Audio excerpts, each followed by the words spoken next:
ನಮಸ್ತೆ ವೀಕ್ಷಕರೇ, ಕಡಲೆಬೇಳೆ ಹಾಗೂ ಮಿಕ್ಸ್ ಸೊಪ್ಪಿನ ಪಲ್ಯ ಹೇಗೆ ಮಾಡೋದು ಅಂತ ತಿಳಿಸ್ಕೊಡ್ತೀನಿ ನೋಡಿ. ಒಂದು ಪ್ಯಾನ್ಗೆ ಎಣ್ಣೆ ಹಾಕ್ಕೊಂಡು ಸಾಸಿವೆ, ಹಸಿಮೆಣಸಿನ್ಕಾಯಿ, ಕಟ್ ಮಾಡ್ಕೊಂಡಿರೋವಂಥ ಜಜ್ಜಿಟ್ಟಿರೋವಂಥ ಬೆಳ್ಳುಳ್ಳಿ, ಕರಿಬೇವಿನ ಸೊಪ್ಪು, ಹಾಗೆ ಕಟ್ ಮಾಡ್ಕೊಂಡಿರೋವಂಥ 2 ಈರುಳ್ಳಿನ ನಾನು ಹಾಕ್ಕೊಂಡು ಡೀಪಾಗಿ ಫ್ರೈ ಮಾಡ್ಕೊತಾ ಇದ್ದೀನಿ ನೋಡಿ.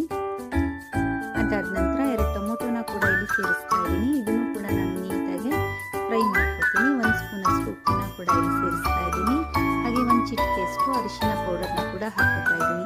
ನೆನೆಸಿಟ್ಟಿರುವಂತಹ ಕಡಲೆಬೇಳೆ 1 ಬೌಲಷ್ಟು ಇಲ್ಲಿ ಹಾಕೋಬೇಕಾಗುತ್ತೆ. ಅದಾದ ನಂತರ ಸ್ವಲ್ಪ ನೀರನ್ನು ಹಾಕ್ಕೊಳ್ಳಿ. ಸಾಂಬಾರು ಪೌಡರ್ 1 ಸ್ಪೂನಷ್ಟು, ಗರಂ ಮಸಾಲ ಪೌಡರ್ 1 ಅರ್ಧ ಸ್ಪೂನಷ್ಟು, ಇದನ್ನೆಲ್ಲ ನಾವು ಕ್ಲೀನಾಗಿ ಮಿಕ್ಸ್ ಮಾಡ್ಕೊಂಡ್ಬಿಡೋಣ. ಇದಾದ ನಂತರ ನಾವು ಕಟ್ ಮಾಡ್ಕೊಂಡಿರುವಂತಹ ಸೊಪ್ಪನ್ನು ಸೇರಿಸೋಣ. ಇದು ಎಲ್ಲ ತರಹದ ಮಿಕ್ಸ್ ಸೊಪ್ಪಾಗಿರುತ್ತೆ. ಇದನ್ನು ನಾನು ಇಲ್ಲಿ ಪ್ಯಾನ್ಗೆ ಸೇರಿಸ್ತಾ ಇದ್ದೀನಿ.